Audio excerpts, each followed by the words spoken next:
अगर आपको टीचर ने कभी डांट दिया तो उस टाइम पे आप स्ट्रेसफुल होके इस तरीके का जवाब टीचर को ना दें जो कि आपकी चीज़ों को ख़राब कर दे।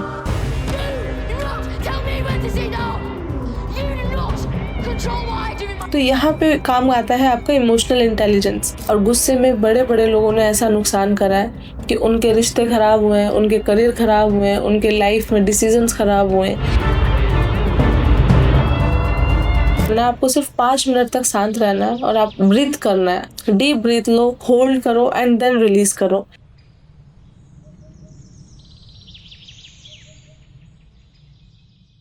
Hello everyone, welcome back to our channel of Insure Education. मैं हूं मुमताज, आपकी करियर काउंसलर। आज हम बात करेंगे एक ऐसे स्किल के बारे में जो आपके मार्क्स से ज़्यादा इम्पोर्टेंट है।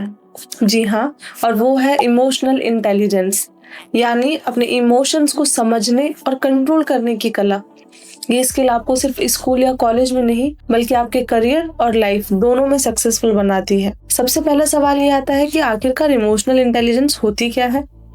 इमोशनल इंटेलिजेंस का मतलब होता है अपनी और दूसरों के इमोशंस को समझना, मैनेज करना और सही तरीके से एक्सप्रेस करना। साइकोलॉजिस्ट डैनियल गोयल ने इमोशनल इंटेलिजेंस के 5 इंपॉर्टेंट पार्ट्स बताए हैं। सबसे पहला है सेल्फ अवेयरनेस, अपने इमोशंस को समझना। दूसरा है सेल्फ रेगुलेशन, अपने इमोशंस को कंट्रोल करना। तीसरा है मोटिवेशन, अपने गोल्स के लिए पॉजिटिव एनर्जी बनाए रखना।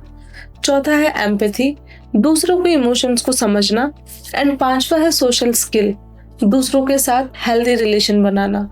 अगर आप इन 5 एरिया पे काम कर लेते हो तो कोई भी करियर में आप अनस्टॉपेबल बन जाओगे। अब बच्चों का सवाल ये आता है कि आखिरकार इमोशनल इंटेलिजेंस करियर के लिए क्यों इम्पोर्टेंट है। अब हम इसे एक एग्जाम्पल के तौर पे देखेंगे। सोचो एक स्टूडेंट के पास हाई IQ है, बहुत स्मार्ट है, लेकिन अगर वो स्ट्रेस हैंडल नहीं कर सकता या दूसरों के साथ टीम वर्क नहीं कर पाता तो उसका टैलेंट भी फेड हो जाता है। इमोशनल इंटेलिजेंस आपको हेल्प करता है इंटरव्यू में कामली जवाब देने में, ऑफिस के प्रेशर में डिसीजन लेने में, बॉस और टीम के साथ कोऑर्डिनेशन बनाए रखने में, करियर में कॉन्फिडेंस और पॉजिटिविटी मेंटेन करने में। ये बहुत छोटे छोटे से एग्जाम्पल मैं आपको बता रही हूँ। इसी तरीके से अगर आप स्कूल लाइफ में देखेंगे तो टीचर और स्टूडेंट के बीच में जो रिलेशन होता है, अगर आपको टीचर ने कभी डांट दिया तो उस टाइम पे आप स्ट्रेसफुल होके इस तरीके का जवाब टीचर को ना दें जो कि आपकी चीज़ों को ख़राब कर दे। तो यहाँ पे काम आता है आपका इमोशनल इंटेलिजेंस। कभी आपको टीचर ने डांट दिया तो उस टाइम पे आपको बैड फील नहीं करना है। अगर आप इन चीज़ों पे ध्यान रखेंगे तो आप अपने लाइफ में, अपने करियर में काफ़ी ज़्यादा आगे चले जाएंगे। आज के टाइम में बहुत इंपॉर्टेंट है इमोशनली स्टेबल होना, एम्पैथेटिक होना और कम्युनिकेटिव होना।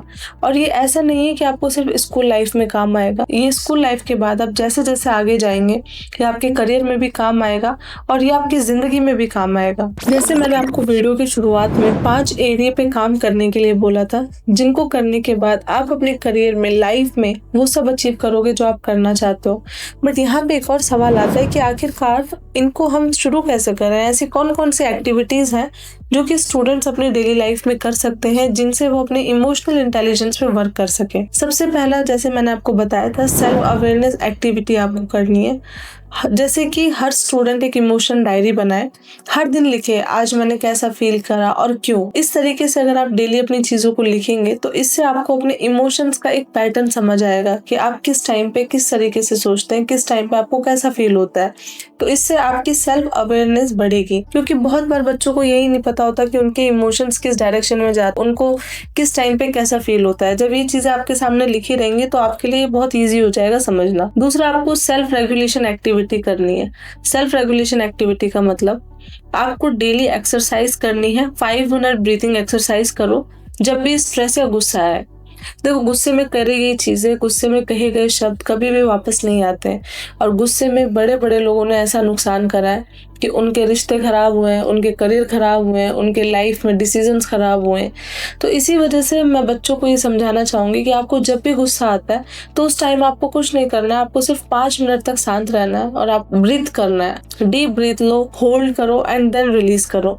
ये छोटी सी हैबिट आपके इमोशंस कंट्रोल को इम्प्रूव करती है। तीसरा, आपको मोटिवेशन एक्टिविटी करनी है। मोटिवेशन एक्टिविटी का मतलब एक विजन बोर्ड बनाओ जिसपे अपने गोल्स और ड्रीम्स लिखो, क्योंकि बिना गोल्स के बिना ड्रीम्स के अगर आप लाइफ में कुछ अच्छा कर भी जाओगे तो आपको ना कभी खुशी मिलेगी और आप एक डायरेक्शन लेस होके काम करोगे। और सक्सेसफुल वही होते हैं जिनकी ड्रीम्स होते हैं। जब आप विजन बोर्ड पे अपना विजन लिख दोगे और उसके बाद जब भी कभी आपको डिमोटिवेटेड फील हो तो उस बोर्ड को देखो और अपने पर्पस को याद करो। जैसे ही आपको पर्पस अपना याद आएगा आपको एक मोटिवेशन फील होगा। इसके बाद आपको एम्पैथी एक्टिविटी करनी है। एम्पैथी का मतलब होता है दूसरों के प्रति सद्भावना।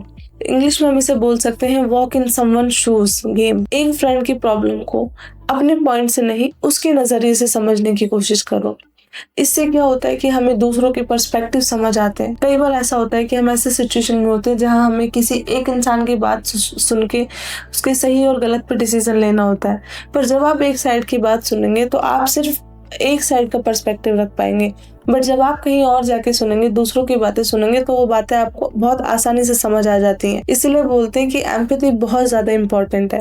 एम्पैथी से आपका टीम वर्क और रिलेशनशिप दोनों स्ट्रांग होता है। इसके बाद आपको सोशल स्किल प्रैक्टिस करनी है। सोशल स्किल प्रैक्टिस मतलब ग्रुप डिस्कशन में सबको बोलने का मौका दो। आपको ऐसा नहीं करना है कि आप ग्रुप में बैठे और आप अपनी बातें ही रखते जा रहे हो। आपको दूसरों की बातें भी सुननी है। इससे आपके दो फायदे होते हैं। अगर आप दूसरों की बातें भी अच्छे से सुनते हो तो आप बहुत अच्छा बोलोगे भी। ये आपने सुना ही होगा, a good listener is a good speaker. और जब कोई दूसरा बात करे तो उसको इंटरप्ट ना करो, रिस्पेक्ट करो और सुनने की हैबिट जनरेट करो। मैं फिर से एक बार बच्चों को टिप्स देना चाहूंगी कि आप अपने इमोशनल इंटेलिजेंस को कैसे बिल्ड कर सकते हैं। आप अपने रिएक्शंस को ऑब्जर्व करो। हर इमोशन के पीछे कोई ना कोई रीजन होता है। आप फीडबैक लो। लोग आपके बिहेवियर को कैसे परसीव करते हैं उनसे समझो, क्योंकि जब आप लोगों का पर्सपेक्टिव समझोगे तो आपको अपने खुद का बिहेवियर का भी एक पैटर्न समझ आएगा और आपको समझ आएगा कि क्या गलत है और क्या सही है। और जो भी आपको फीडबैक मिलता है उससे आपको पॉजिटिव चीजों के ऊपर ध्यान देना है। आप अपने फेलियर से सीखो, उन पर रिएक्ट मत करो। कई बच्चे ऐसे होते हैं कि अगर उन्हें कोई काम दे दिया, अगर उनसे वो काम नहीं हुआ, उन्हें ऐसा लगता है कि यार मैं इस काम में फेल हो गया, तो वो रिएक्ट करने लग जाते हैं, उन्हें गुस्सा आने लग जाता है, वो थोड़े चिड़चिड़े हो जाते हैं। पर जब ये चिड़चिड़ा जो नेचर है ना, ये आपको सीखने से रोकता है।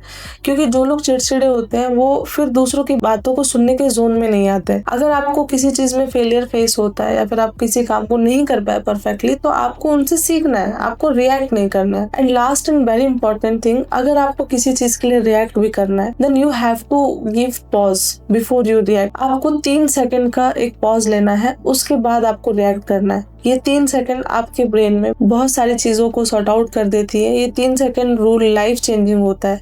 इसीलिए बोला जाता है कि बोलने से पहले सोचो। अगर आप इन सारे मेथड्स को फॉलो करते हो तो आप अपने इमोशनल इंटेलिजेंस पे बहुत अच्छा वर्क कर सकते हैं।